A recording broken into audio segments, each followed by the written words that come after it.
Estamos hablando acerca de la insensatez de hacer caso omiso a las advertencias de Dios. Yo le pido a usted que se centre en la palabra advertencias. Hemos visto ya varias clases en relación a este tema. No sé si ahora terminaríamos este tema, es un poco largo lo que tengo, si no lo vamos a dejar para concluir en la próxima clase. En Colosenses capítulo 3, versículo 5, el apóstol Pablo dijo que la avaricia es idolatría. Hay otra versión que dice que la codicia es idolatría. La avaricia, la codicia es aquel sentimiento y hecho de solo estar acumulando, acumular para mí, pero nunca dar a los demás. Entonces, cualquier cosa que ocupe el primer lugar en nuestra vida, evidentemente que se va a constituir en nuestro Dios. ¿Por qué estoy diciendo esto? Porque el pecado se puede tomar desde este punto de vista de la avaricia o la codicia. Una persona que todo el tiempo le gusta estar pecando y solo pecando, pues lo que está haciendo es acumulando y acumulando, está siendo codiciosa en cuanto al pecado. El apóstol Juan también señaló que a pesar de la sexta trompeta, la que hemos estado estudiando, la humanidad continuó aferrada a los pecados de la carne. Centrarse en alguna u otra cosa que no sea el Señor, hermanos y hermanas, invariablemente nos va a traer graves consecuencias. O sea que tenemos que entender que la raíz de la idolatría siempre dará el fruto de la impiedad. La impiedad es totalmente todo aquello que no tiene que ver con la piedad. En una descripción que traza el curso que sigue la humanidad en su descenso a la depravación, el apóstol Pablo hizo notar que primero cambiaron la verdad de Dios por la mentira. No, óigase, cambiaron la verdad de Dios por la mentira. Eso es lo que hacen muchos religiosos, a millones, hermanos. Cambian la verdad de Dios por la mentira. Hoy en la mañana, escuchando al hermano Larry en su disertación excelente que daba, él decía un punto bien importante: ¿cuál es el problema que se da en que la gente religiosamente proceda mal? El problema que se da es que no estudian la Sagrada Escritura. Y cuando no se estudia la Sagrada Escritura y que solo se está esperando que le metan a este cerebro lo que otro piensa, pero no toma la Sagrada Escritura la persona para constatar de que aquello así es. Entonces, por eso es que el apóstol Pablo dice acá: cambiaron la verdad de Dios por la mentira, honrando y dando culto a las criaturas antes que al Creador. Romanos capítulo 1, versículo 25. Y lo anterior, hermanos, dio como resultado el siguiente estilo de vida. Más adelante en Romanos capítulo 1, en los versos 29 hasta el 31, noten lo que dice: se llenaron de toda injusticia, fornicación, perversidad, avaricia, maldad, llenos de envidia, homicidios, contiendas, engaños y malignidades, murmuradores, detractores, aborrecedores de Dios, injuriosos, soberbios, altivos, inventores de males, desobedientes a los padres, necios, desleales, sin afecto natural, implacables, sin misericordia. Entonces, ¿qué es lo que nosotros podemos ver, hermanos? Que Apocalipsis capítulo 9 nos da una nueva percepción del clima moral de los días del apóstol Juan. ¿Por qué nos da esa nueva percepción del clima moral de los días del apóstol Juan? Bueno, al precisar 4 pecados específicos, dice que no se arrepintieron primero de sus homicidios. El homicida no se arrepiente de sus homicidios. Dice también que no se arrepintieron ni de sus hechicerías. Las practicaban y era como plato del día. Tercero, dice que no se arrepintieron de su fornicación. Vivían en fornicación y les importaba poco. Luego dice que no se arrepintieron ni de sus hurtos, ni de sus hurtos. Miren, la palabra de Dios nos hace ver que estos pecados eran característicos de los días del apóstol Juan y son y siguen siendo comunes en nuestros días. A estos pecados en particular se les suele mencionar puntos en las Escrituras. Mire, por ejemplo, vamos a ir al libro de Jeremías en el capítulo 7 y el versículo 9. Dice de esta manera: hurtando, matando, adulterando, jurando en falso e incensando a Baal y andando tras dioses extraños que no conocisteis. Luego veamos en Oseas capítulo 4 y el versículo 2. Ahí tenemos también esta descripción acerca del hurto. Dice: y me dijo, ¿qué ves? Me dijo, ¿qué ves? Cuando está hablando así, de esta manera, y respondí, yo estoy leyendo mal, perdón, es Oseas capítulo, sí es el capítulo 4, versículo 2. Yo estaba leyendo de Miqueas. Dice acá: perjurar, mentir, matar, noten, hurtar y adulterar prevalecen, y homicidio tras homicidio se sucede. ¿Ustedes creen que esto ha cambiado hoy en día, hermano? No, esto no ha cambiado hoy en día.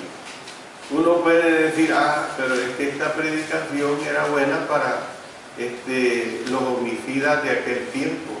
No ha cambiado. No ha cambiado esta situación. Es una situación verdaderamente bien difícil. Entonces, 3 de los 4 pecados puntualizados eran censurados en los 10 mandamientos. El único pecado que no se ha tomado en cuenta en la nueva ley en Cristo Jesús es acerca de guardar el día de reposo, porque evidentemente era un mandamiento dado exclusivamente para el pueblo israelita. Entonces, el 6º, 7º y 8º mandamientos eran: no matarás, no cometerás adulterio, no hurtarás. La prohibición del homicidio tenía como fin proteger la vida. Siempre Dios, hermanos, desde tiempos muy antiguos, desde tiempos muy antiguos, siempre Dios, su fin era proteger, preservar la vida. En Génesis capítulo 9 y el versículo 6, ahí se estaba dando estos principios bien claros. Dice: el que derramare sangre de hombre, por el hombre su sangre será derramada, porque a imagen de Dios es hecho el hombre. ¿Ve? Siempre se estaba tratando de preservar la vida. Así era. La prohibición del pecado de índole sexual tenía como fin proteger el cuerpo. Siempre se estaba protegiendo el cuerpo. Esta prohibición también protegía al matrimonio y al hogar, hermanos. Siempre Dios ha protegido al matrimonio, siempre Dios ha protegido el hogar. Miren lo que dice en 1 Corintios capítulo 6 y el versículo 18. Dice, hablando de esta protección que Dios le ha dado siempre al matrimonio, dice: huir de la fornicación. Cualquier otro pecado que el hombre cometa está fuera del cuerpo, mas el que fornica contra su propio cuerpo peca. ¿Por qué? Porque para fornicar, para adulterar, necesariamente se tiene que usar otro cuerpo. Y el Señor ni yo estoy diciendo de que el pecado de la mentira no es tan duro como el pecado de la fornicación. Siempre todo pecado es de muerte, todo pecado puede llevar a la destrucción espiritual, pero sí está haciendo ver esta situación, pues, de que la fornicación o el adulterio implica el uso de otro cuerpo. Entonces, la prohibición del hurto, hermanos, tenía como fin proteger la propiedad. Dios así lo quería. Mire en Zacarías, en el capítulo 5 y el versículo 13.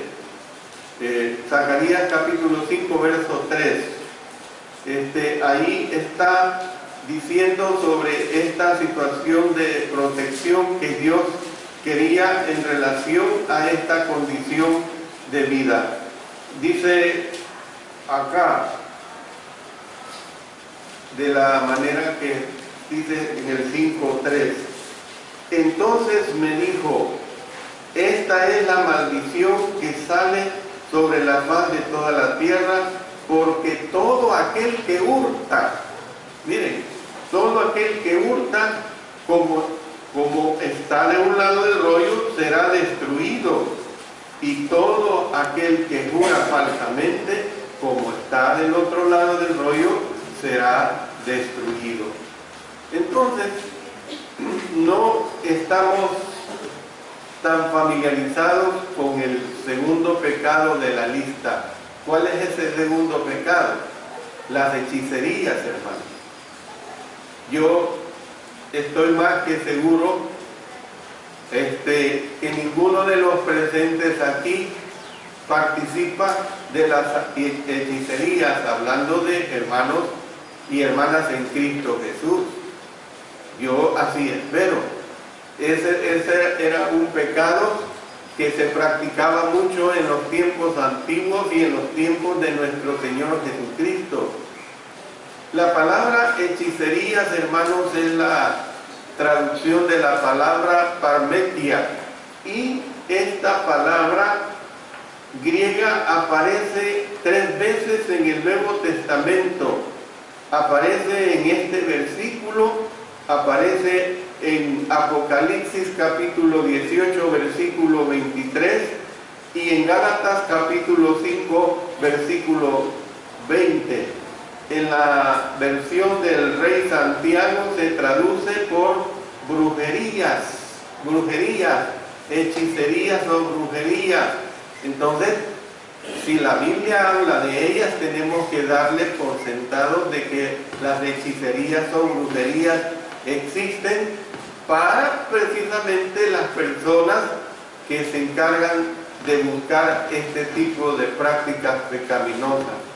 De esta palabra, hermanos, del idioma griego parmekia, procede la palabra farmacia, pero en el buen sentido, por supuesto. Vine, un historiador y un escritor que tiene mucho conocimiento sobre el idioma griego, explicó que la palabra significaba primeramente la utilización de medicina o fármacos, la utilización de medicina o fármacos, pero podía referirse también a hechicerías. Lamentablemente, el mundo antiguo, como el mundo del tiempo de Cristo, la usó en el mal propósito. Bueno, en cuanto a este último uso de la palabra, este escritor nos escribe lo siguiente, y nos dice que en la hechicería la utilización de drogas iba generalmente acompañada de encantamientos e invocaciones a poderes ocultos, de la aplicación de diversos amuletos, todo ello con la pretensión de proteger al paciente de la atención y el poder de los demonios, pero en realidad para impresionar al paciente, óigase bien, para impresionar al paciente con los misteriosos recursos y poderes del hechicero. Ustedes se dan cuenta que todo esto se ha venido heredando. ¿En qué sentido?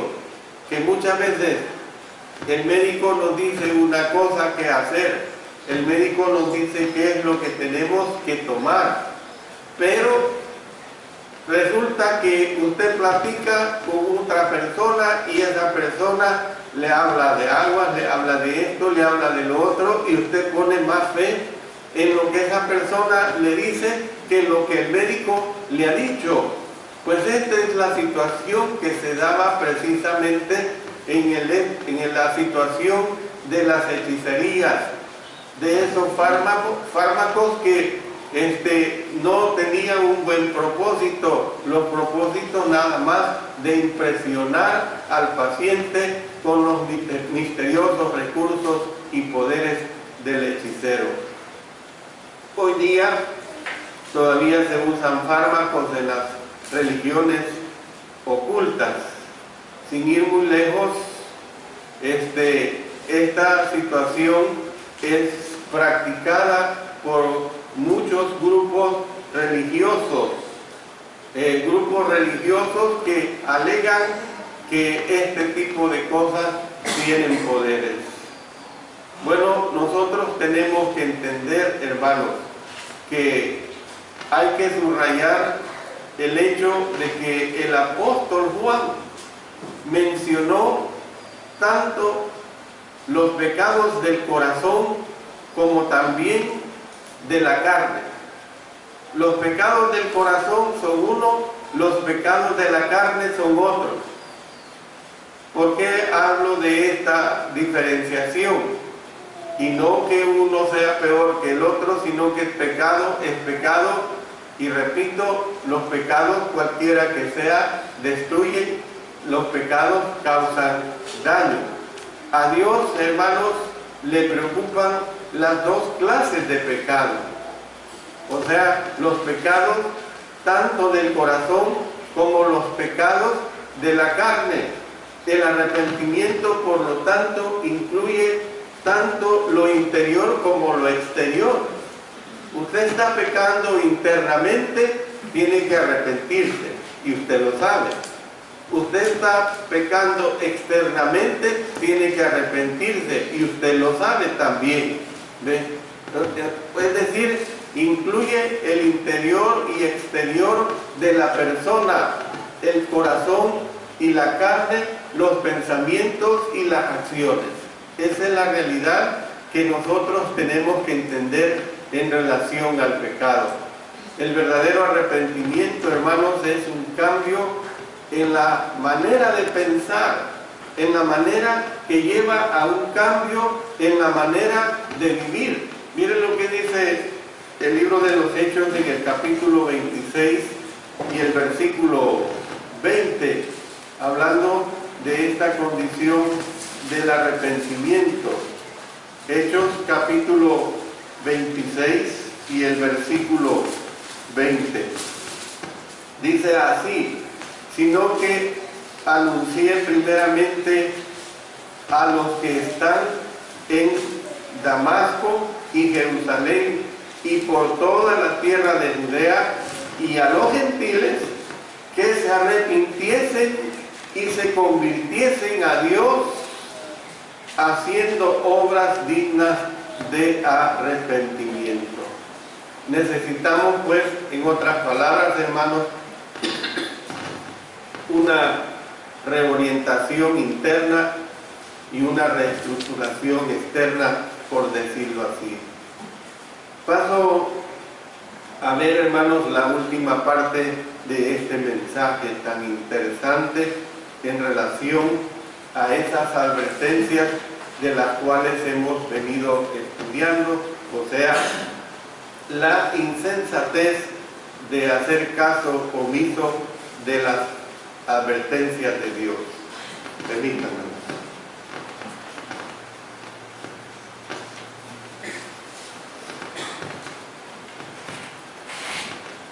Llegará el momento cuando la paciencia del Señor se acabará.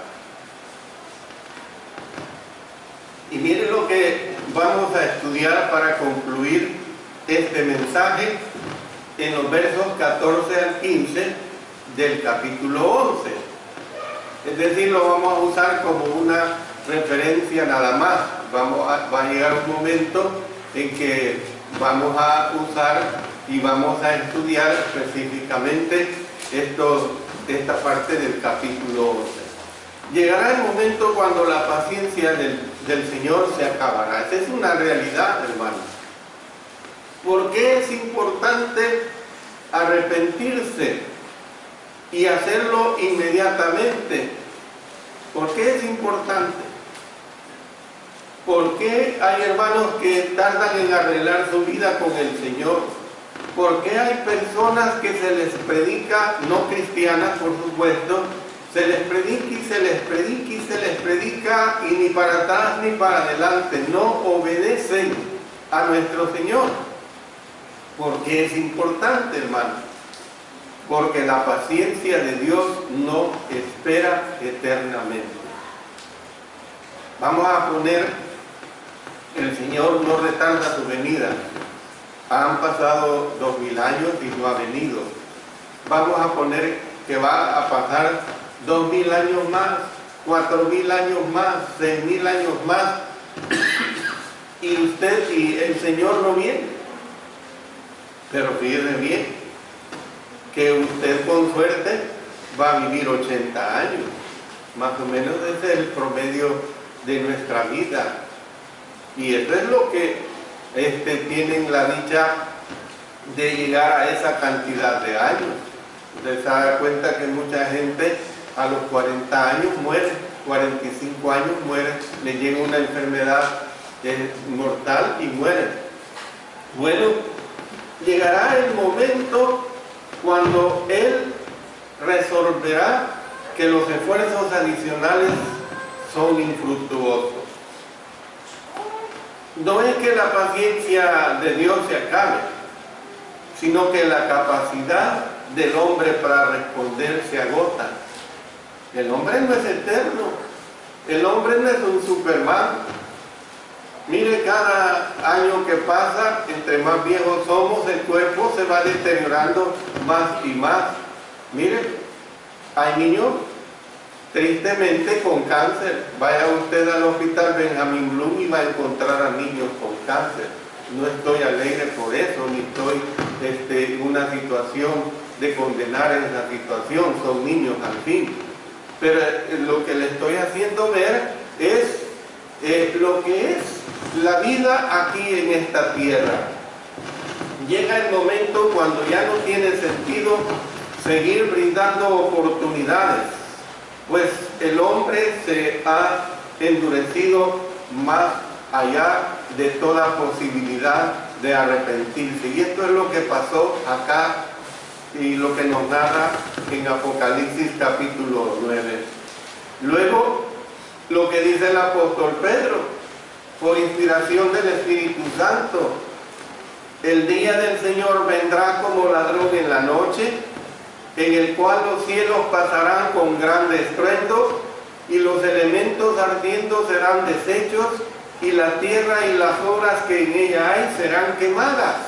Segunda Pedro capítulo 3 versículo 10. Más adelante se va a presentar una lección donde vamos a oír a un poderoso ángel anunciar.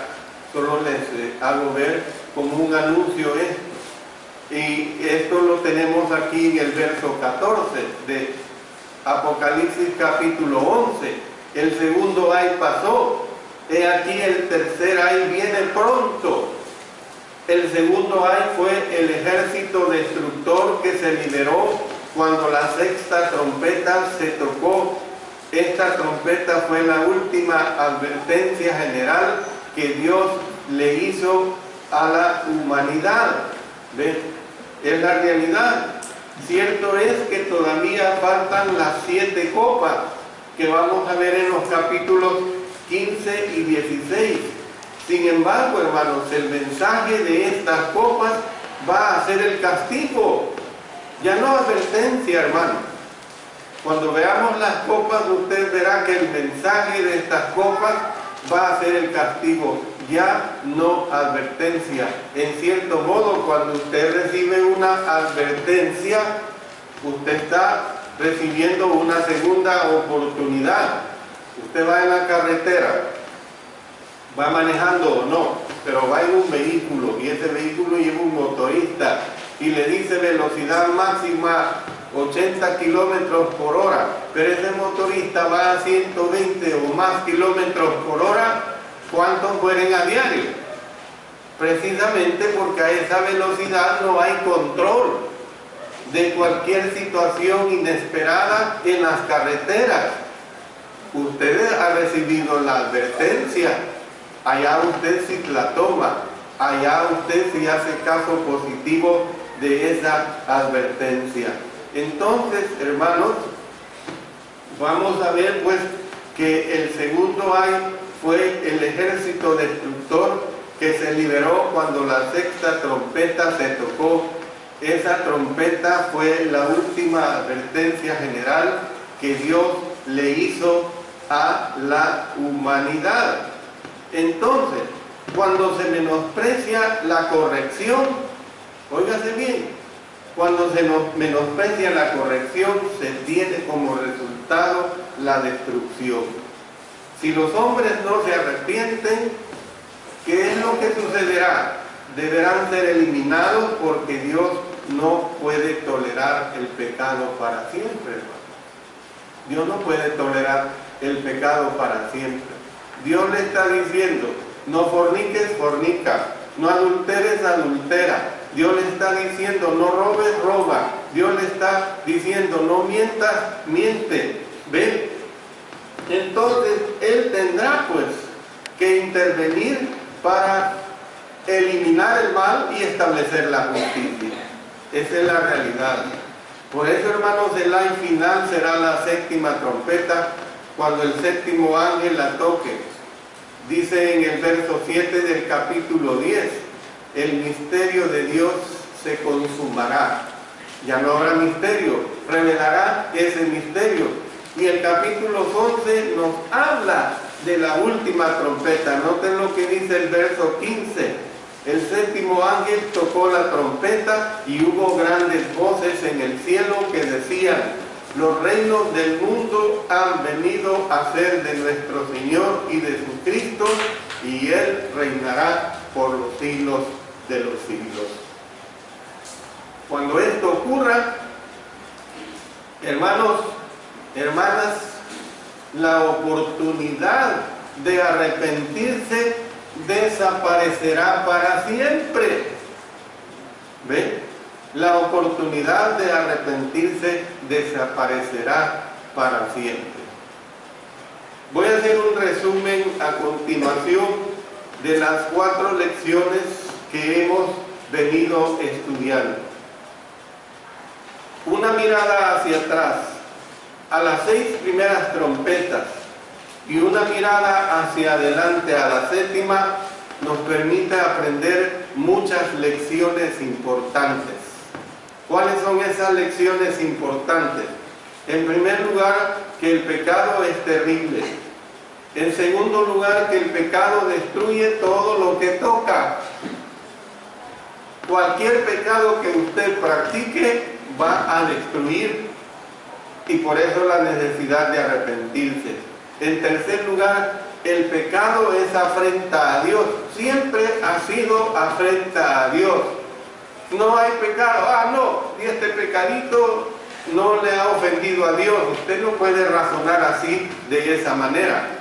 En cuarto lugar, Dios es misericordioso y paciente con nosotros cuando pecamos. Esta es una realidad. La prueba es que usted y yo hemos cometido muchos pecados después de nuestra obediencia, y el Señor ha continuado perdonándonos.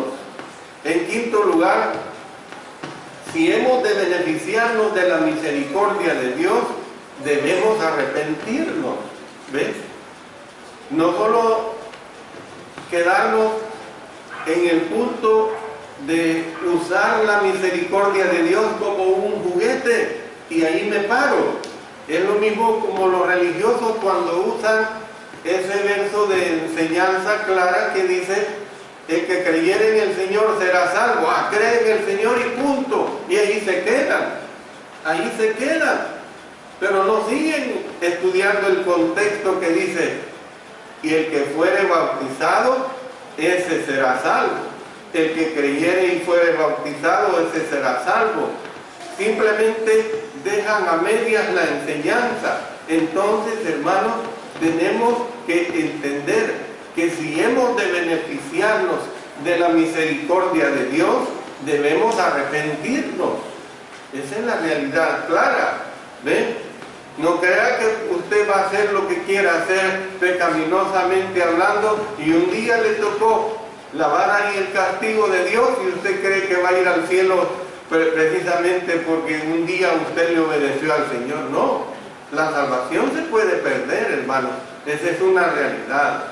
En sexto lugar, el verdadero arrepentimiento nos cambia por dentro y por fuera. Es lo que hace unos instantes estábamos estudiando. Cuando usted se arrepiente realmente, usted va a cambiar tanto por dentro y por fuera. Y en séptimo lugar, el tiempo para nosotros es corto e incierto, hermanos. Yo ya tengo 65 años. Yo ya no puedo garantizar cuántos años más me podrá dar el Señor. Si acaso 5, si acaso 10, si acaso 15, bendito sea Dios. Pero estoy en las manos del Señor.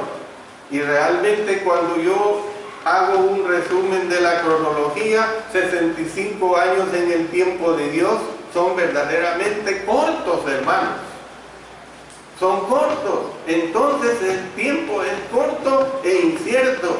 Si queremos arrepentirnos, debemos hacerlo ahora. No, más tarde, mañana, el otro domingo. ¿Ven? Y este es un mensaje para nuestros amigos también. Tanto predicar, tanto enseñar, y al fin y al cabo es lo que yo tengo que hacer. Pero quien se va a encargar de su alma por su desobediencia es Dios. Es usted el que está jugando con Dios. Entonces, la verdad más importante que quiero que recuerdes acerca de las trompetas es que ellas advierten, hermanos. Ellas advierten, nos dan avisos, nos dan, en otras palabras, oportunidades. Dios está tratando de advertirnos a través de los desastres naturales, las cosas terribles que le ocurren al pecador y las terribles consecuencias que el pecado produce en los demás. Nosotros podemos imaginar, yo puedo imaginar a alguien que cuando enfrenta el juicio del Señor le podrá clamar y decirle: Señor, ¿por qué no me advertiste? Y oigo que el Señor responde: pero sí, yo lo hice. ¿Te acuerdas del terremoto que hubo en el año 1986? ¿Te acuerdas del terremoto que hubo el 13 de enero del año 2001 y que un mes después hubo otro terremoto el 13 de febrero del año 2001? ¿Te acuerdas de esas advertencias?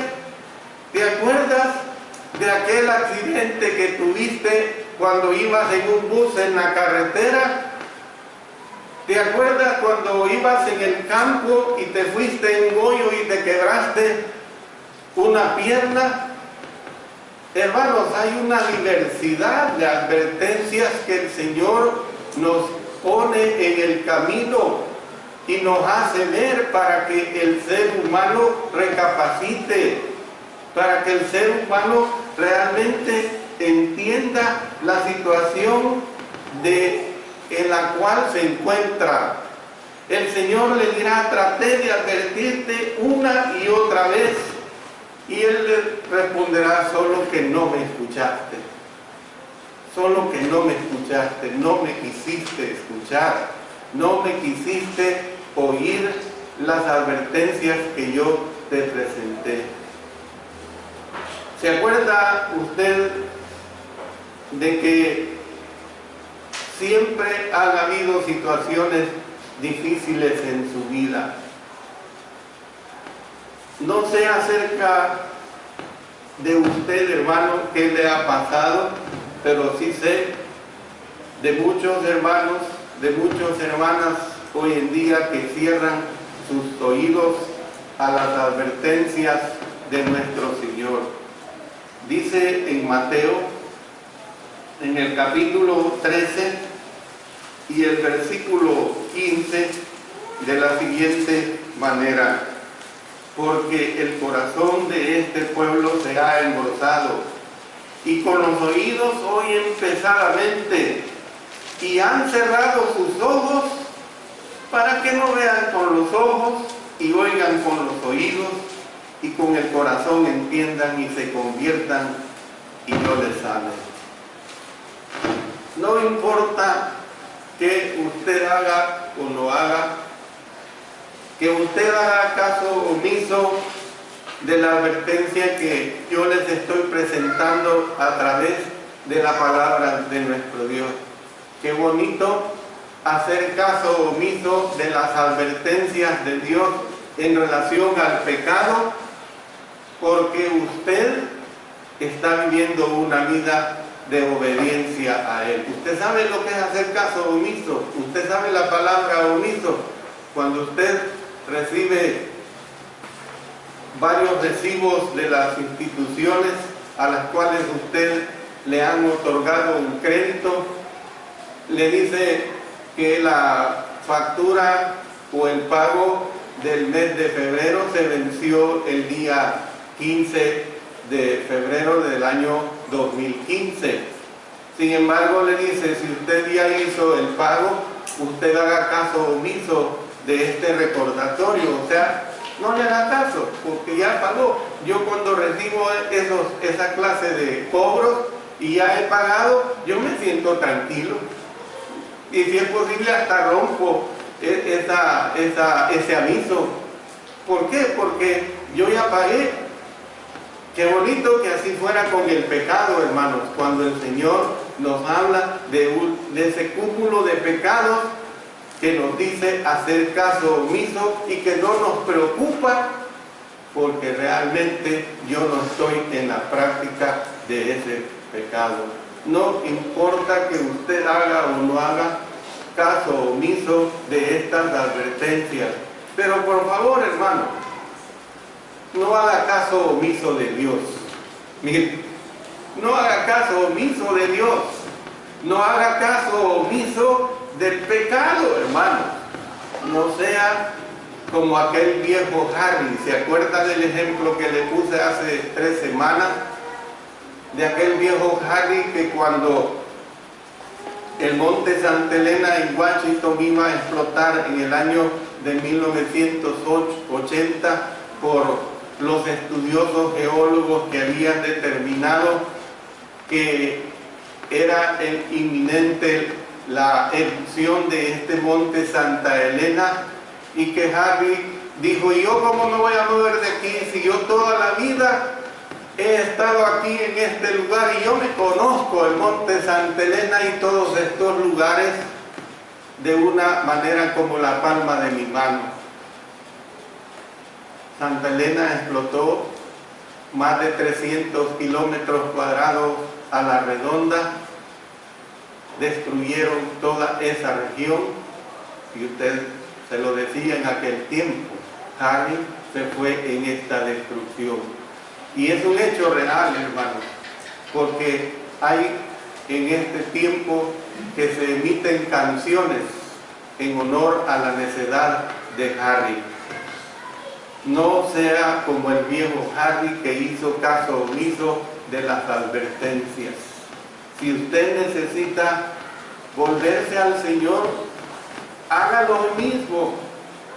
Si usted, hermano o hermana, siente que ha estado pecando delante de la presencia de Dios, si el mensaje le lleva a esta situación, si usted no siente esa situación porque usted siente que está caminando bien, gracias a Dios. Si usted, amigo, si usted, amiga, realmente quiere hacer caso positivo y no caso omiso de las advertencias de Dios, mire, ahí está esa pila y tenemos todo, pero sobre todo tenemos la sangre de Cristo que ya obró sobre usted, para que por su arrepentimiento, por su creencia en Cristo Jesús, usted sea sumergido en las aguas del bautismo para lavar todos sus pecados. Yo me quedo acá y que Dios ayude a que el mensaje sea recibido por cada uno de nosotros.